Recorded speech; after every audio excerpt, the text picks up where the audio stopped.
In the final, chaotic year of World War II, rumors of a terrifying new German supertank spread across Europe like wildfire.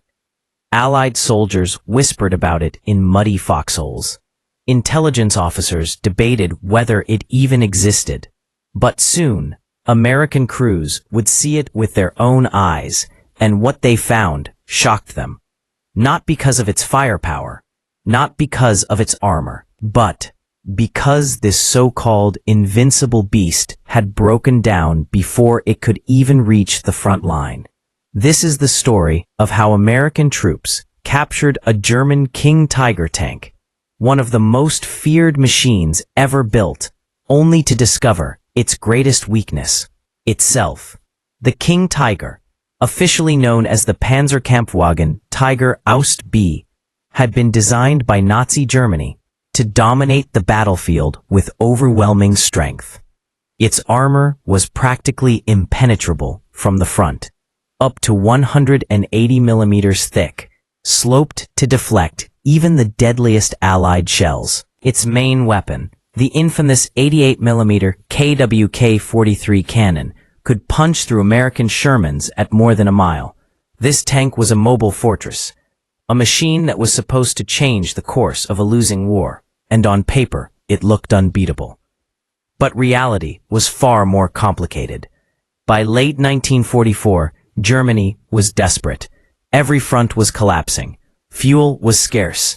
Experienced mechanics and engineers had been drafted into combat units. Skilled factory workers had been killed or displaced.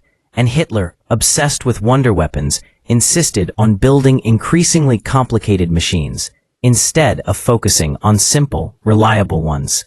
The King Tiger was the result of this desperation, a technological masterpiece, yes, but an impractical one, heavy, slow, over-engineered, and fragile. It was during the push through France and into Belgium that an American armored unit, advancing cautiously through ruined villages and forests torn apart by artillery, stumbled upon something unusual. Scouts reported a large German vehicle sitting abandoned near a crossroads. At first, no one believed it. Was it a trap? A decoy? A damaged Panther, maybe? But as the Sherman tanks edged closer, their crews saw the silhouette, tall, angular, unmistakable. A King Tiger. Yet it wasn't defending a road. It wasn't firing. It wasn't even moving. It had simply stopped. The American commander ordered infantry to approach on foot, weapons raised, expecting ambush. But the tank was silent. No crew, no tracks showing recent movement, no sign of battle damage. Just a giant war machine sitting useless in the mud, like a stranded whale. When the Americans finally climbed onto the hull and pried open the heavy hatch, they got their first look at the legendary interior. And almost immediately, they understood why this terrifying giant hadn't made it to the fight. It had broken down. The transmission, an enormous, delicate maze of gears designed to handle the weight of nearly 70 tons, had failed. Not because of enemy fire, not because of sabotage, simply because the tank was too heavy for its own mechanical heart. The engine, a Maybach HL230, was underpowered for a vehicle of this size. The suspension was overloaded. The gearbox overheated constantly.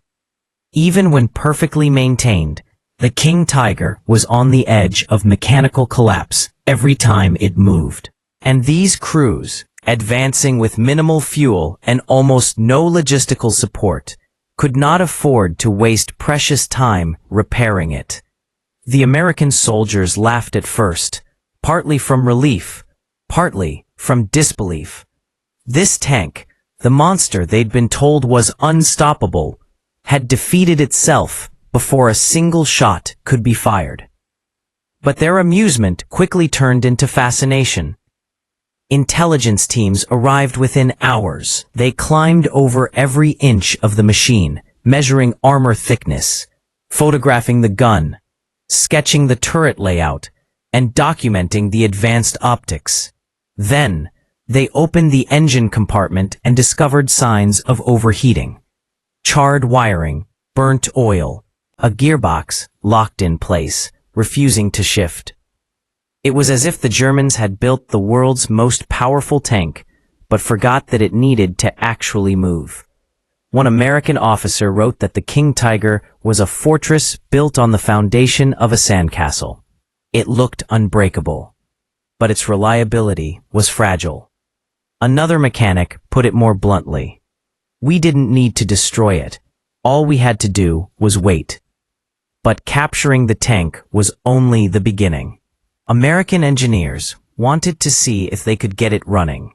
After all, this was a rare prize.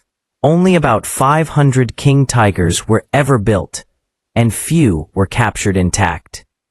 If the Americans could repair it, they could test it, study it, learn from it, maybe even use it as a propaganda trophy. For 3 days, a team of American mechanics worked tirelessly. They drained and replaced oil, cleaned fuel lines, reconnected wires, forced fresh grease into clogged bearings. They even cannibalized parts from wrecked German vehicles to get the King Tiger moving again. All the while, infantrymen stood guard and Sherman tanks circled the fields, ready to destroy the Tiger if German forces tried to recover it. Finally, on the 4th day, the moment came. The Americans gathered around. The mechanic inside the driver's seat turned the ignition. The Maybach engine coughed, sputtered, roared, and then died. On the 7th attempt, the massive engine finally thundered to life, belching black smoke into the sky. Cheers erupted from the surrounding soldiers. They had woken the beast, but the triumph lasted only minutes. As the tank began to move, slowly, painfully, grinding across the mud, the transmission made a loud crack. Metal snapped somewhere deep inside. The King Tiger lurched forward, shuddered violently, and stalled. It had broken down again. Even in perfect conditions, surrounded by talented mechanics, with all the fuel and tools they could want, the tank couldn't drive more than 10 yards. That was when the Americans realized the truth. The King Tiger wasn't just unreliable, it was fundamentally flawed. Its armor and gun were state-of-the-art, but everything else, its engine, suspension, transmission, was outdated, overstressed, and rushed into production. The Germans had created a weapon that looked unstoppable, but was undone by the simplest enemy of all, physics. American crews used the capture as a teaching moment. Sherman tank commanders learned to avoid frontal engagements, but were reassured that mobility and reliability were far more valuable than raw armor. Infantrymen saw firsthand how German engineering brilliance was collapsing under the pressure of a losing war. And intelligence officers sent detailed reports back to Washington, explaining that the Tiger's greatest threat wasn't its gun, it was its psychological effect. The myth of the supertank was more powerful than the machine itself. In the months that followed, more King Tigers were discovered abandoned along roadsides, stuck in ditches, out of fuel, or simply too damaged to repair. In many cases, American artillery never even had to fire at them. The tank was so heavy that bridges collapsed under its weight. Its fuel consumption was so high it could drain its entire supply in less than 30 miles. Its mechanical systems were so delicate that even a minor mistake could render it immobile. The Germans had built a tank for a war they could no longer fight. Meanwhile, the Americans continued advancing. Sherman tanks, far lighter and easier to maintain, swarmed across the landscape. They weren't as strong individually, but they didn't need to be. While one King Tiger struggled to reach the battlefield, dozens of Shermans were already fighting there. The outcome of the war wasn't decided by the biggest machine, it was decided by the machine that actually worked. The captured King Tiger was eventually hauled back, and examined thoroughly. Engineers concluded that despite its fearsome appearance, it was a strategic failure. Too complex, too expensive, too fragile. A super tank built for a fantasy war. And yet, the story didn't end there. After the war, historians and enthusiasts became obsessed with the tiger's legend. Museums restored surviving king tigers to running condition. Videos of them roaring to life went viral decades later. People admired their design, their presence, their aura of indestructibility. And they are undeniably impressive machines.